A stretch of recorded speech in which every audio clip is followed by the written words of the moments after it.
खाली कह दीजिए आई को कि हरा गमछा वाले को खोजिए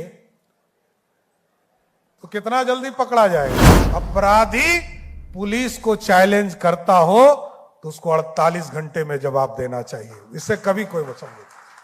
अपराधी किसी जात का हो, किसी के तरफ इशारा नहीं कर रहा हूं, लेकिन मेरे लिए अपराधी का जात नहीं है साथियों, यह ध्यान रखिए। बिहार में सम्राट की सरकार बनते ही 11 एनकाउंटर, बवाल यादव जाति पर। लेकिन ये बवाल ऐसे ही नहीं रुका। अब सम्राट चौधरी ने मंच से हरे गमछे को लेकर ऐसा बयान दे दिया है जिसे सुनकर विपक्ष आग बबूला होने वाला है। आखिर ऐसा क्या कह दिया है सम्राट चौधरी ने, आइए जानते हैं इस पूरी खबर को विस्तार से। नमस्कार, स्वराज पोस्ट देख रहे हैं आप, मैं हूं आप सभी के साथ आभा। बिहार की सियासत में एक बार फिर हरे गमछे ने नया तूफान खड़ा कर दिया है। बयान एआई कैमरों का था, लेकिन सियासी गलियारों में इसे सीधे आरजेडी और यादव राजनीति से जोड़कर देखा जाने लगा। सम्राट चौधरी मुख्यमंत्री ने पटना में ट्रैफिक और अपराध नियंत्रण को लेकर एआई कैमरों की चर्चा करते हुए कहा कि अगर एआई को कहा जाए कि हरे गमछे वाले को पकड़ना है तो तुरंत पहचान कर लेगा। सुनिए सम्राट चौधरी को। एक बार खाली कह दीजिए आई को कि हरा गमछा वाले को खोजिए तो कितना जल्दी पकड़ा जाएगा। पकड़ा जाएगा कि नहीं पकड़ा जाएगा। तो मैं किसी के तरफ इशारा नहीं कर रहा हूं, लेकिन मेरे लिए अपराधी का जात नहीं है साथियों, यह ध्यान रखिएगा। मेरे पुलिस वाले को मेरी पूरी खुली छूट है। आज वातावरण यदि बदला है, नीतीश जी ने सुशासन स्थापित किया, स्पीडी ट्रायल चलाया, रूल ऑफ लॉ लाया, लेकिन यदि अपराधी पुलिस को चैलेंज करता हो तो उसको 48 घंटे में जवाब देना चाहिए, इससे कभी कोई बचा नहीं। अपराधी किसी जात का हो, किसी धर्म का हो, उस पर पुलिस कार्रवाई करेगी। हालांकि उन्होंने तुरंत ये जोर दिया कि उनका किसी पार्टी की ओर इशारा नहीं है और अपराधी की कोई जाति धर्म नहीं होती। लेकिन अब विपक्ष के खेमे में आग लगने वाली है, तेजस्वी पलटवार करने वाले हैं। लेकिन बिहार की राजनीति में हरा गमछा कोई साधारण रंग नहीं है। लंबे समय से यह लालू प्रसाद यादव और राष्ट्रीय जनता दल की पहचान माना जाता रहा है। 2021 में लालू यादव ने पार्टी कार्यकर्ताओं को हरा गमछा रखने का निर्देश भी दिया था। ऐसे में सम्राट चौधरी का ये बयान आते ही सियासी पारा चढ़ने वाला है। विपक्षी खेमे में इसे यादव समाज और आरजेडी समर्थकों पर जो है हमला बताया जा रहा है। दरअसल बिहार में इन दिनों यादव जाति को लेकर राजनीति बेहद गर्म है।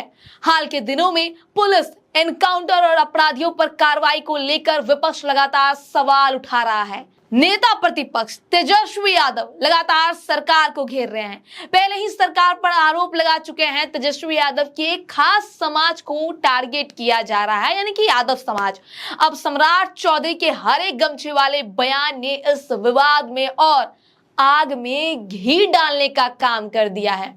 वहीं तेजस्वी के करीबी और भोजपुरी सुपरस्टार खेसारी यादव ने भी तेजस्वी का साथ छोड़कर सम्राट का साथ दिया। उन्होंने कहा कि बिहार में जाति देखकर एनकाउंटर किए जाने के आरोपों पर भोजपुरी स्टार खेसारी लाल यादव ने स्पष्ट कहा कि अपराधी की कोई जाति नहीं होती। देखिए, पटना पहुंचे, पटना में पत्रकारों से बातचीत में उन्होंने कहा कि सरकार राज्य में अपराध कम करने के लिए कार्रवाई कर रही है और खुद को एक कलाकार बताते हुए इन राजनीतिक मामलों में पढ़ने से इनकार कर दिया। लेकिन वहीं सोशल मीडिया पर समर्थक विरोधी जो हैं वो आमने सामने आ गए हैं। कोई इसे अपराध पर सख्ती बता रहा है तो कोई इसे राजनीतिक संकेत मान रहा है। सम्राट चौधरी ने साफ कहा है कि बिहार में सुशासन कायम रखना सरकार की प्राथमिकता है। उनका कहना था कि अपराधी अगर पुलिस को चुनौती देगा तो 48 घंटे के भीतर पुलिस जवाबी कार्रवाई करेगी, यानी कि वो जो अपराधी है उसे जो है जवाब मिलेगा 48 घंटे के भीतर। अपराधी चाहे किसी जाति, धर्म या राजनीतिक दल से जुड़ा हो, कार्रवाई तय है। उन्होंने ये भी कहा कि पुलिस को खुली छूट दी गई है और अपराध पर जीरो टॉलरेंस की नीति जारी रहेगी। देखिए, इतना बवाल हो रहा है। अब एआई की बात आ ही गई है, एआई कैमरों की, तो हम उसके बारे में भी बात करना चाहेंगे कि कहां पर कितने एआई कैमरे लगे हैं। देखिए, आपको बता दें कि राज्य कैबिनेट ने पटना, गया, भागलपुर, मुजफ्फरपुर और दरभंगा जैसे बड़े शहरों के प्रमुख चौराहों और दुर्घटना संभावित क्षेत्रों के लिए पहले चरण में 1000 से अधिक एआई कैमरे लगाने की मंजूरी दी गई है। इसके साथ ही राज्य स्तर पर बड़ा नेटवर्क, यानी कि परिवहन विभाग राज्य के सभी जिलों में लगभग 500 से 700 महत्वपूर्ण स्थानों और चौराहों को इन स्मार्ट यानी कि एआई कैमरों से लेस करने के लिए लोकेशन चिन्हित कर रहा है। वहीं बात कर ले पटना की, जो बिहार की राजधानी है, तो पटना के प्रमुख चौराहों जैसे कि डाक बंगला चौराहा, इनकम टैक्स गोलंबर, गांधी मैदान आदि पर 28 मुख्य एआई कैमरे लगाए जा रहे हैं। लेकिन अब बात कर लेते हैं सम्राट चौधरी के उस बयान पर जो सीधे तौर पर तेजस्वी को जोड़कर देखा जा रहा है। अब सबका इंतजार, सबकी नजरें तेजस्वी यादव पर टिकी हुई है कि ये हरे गमछे वाले बयान से तेजस्वी क्या बोलने वाले हैं, क्योंकि जिस तरीके से सम्राट चौधरी ने बयान दिया, हालांकि उन्होंने मना कर दिया कि किसी पार्टी को लेकर नहीं दे रहा है, लेकिन अब जोड़ा जा रहा है तेजस्वी से। क्या ये एआई कैमरों के लिए नॉर्मली बयान था या तेजस्वी यादव पर तंज था, लालू यादव पर तंज था? आप कमेंट बॉक्स में जाते जाते अपनी राय जरूर बताइएगा। धन्यवाद। गोल, जहां 28 वर्षों के सफर में 18,000 से भी अधिक छात्रों ने डॉक्टर एवं इंजीनियर बनकर सफलता की ऊंची उड़ान भरे है, जहां साधारण छात्र भी बिहार एवं झारखंड टॉपर बनकर बड़ा इतिहास बना रहे हैं। दूरदर्शी शिक्षाविद श्री विपिन सिंह के मार्गदर्शन में मेडिकल एवं इंजीनियरिंग के लाखों छात्रों के लिए आशा की किरण के रूप में गोल, द रिजल्ट फैक्ट्री